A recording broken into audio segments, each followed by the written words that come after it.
জানা বিনতে আহমেদ আপনি জানতে চেয়েছেন, বর্তমানে অনেক ফর্সা হওয়ার ক্রিম বের হয়েছে, এগুলো ইউজ করা কি জায়েজ? এগুলো ইউজ করে অনেকের বিয়ের আগে, এটা তো ইউজ করেন অনেকে বিয়ের আগে, এটা তো এক ধরনের প্রতারণা। কারণ ফর্সা হওয়ার ওই চেহারাটা দেখতেই তো পরতপক্ষে পছন্দ করে এগুলো ইউজ করা ছেড়ে দিলেই তো তার আসল চেহারা বেরিয়ে আসে। এগুলো ইউজ করলে গুনাহ হবে কিনা? বোন ফারজানা, প্রথম কথা হলো ফর্সা হওয়ার ক্রিম বলতে কিছু ক্রিম তো বাজারে আছে, আসলে এগুলো ফর্সা হওয়ার না, এরা ধোকা পুরাটাই। এটাতে যে মানুষ ফর্সা হয়ে যায় এমন নয়। আবার এমনও অনেক ক্রিম রয়েছে যেগুলো ইউজ করলে মানুষ সত্যি কালো মানুষও ফর্সা হয়ে যায়।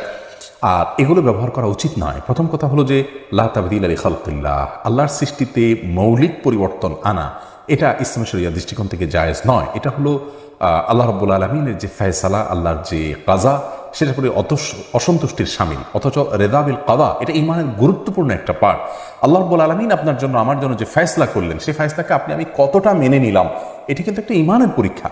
অতএব আমি যদি আল্লাহর ফয়সালাতে অসন্তুষ্টি প্রকাশ করি, তাহলে সেটি কিন্তু আমাদের ঈমান বিরোধী একটি কাজ। ঈমানের যে 6টি রোকন রয়েছে, তার মধ্যে থেকে একটি গুরুত্বপূর্ণ রোকন হলো এইটি। অতএব এই বিষয়ে আমাদের খেয়াল রাখা উচিত। দ্বিতীয় কথা হলো যে বিয়ের আগে যদি কেউ এই জাতীয় ক্রিম ব্যবহার করে নিজের শরীরের রং পরিবর্তন করেন, ফর্সা হয়ে যান, এবং তা দেখে ছেলেপক্ষ তাকে পছন্দ করেন, অথচ শরীরের অন্যান্য অংশ তার কালো, এবং চেহারাতেও এই ক্রিম ব্যবহার না করলে যদি আবার কালো হয়ে যান, তাহলে সেক্ষেত্রে এটি সুস্পষ্ট প্রতারণা।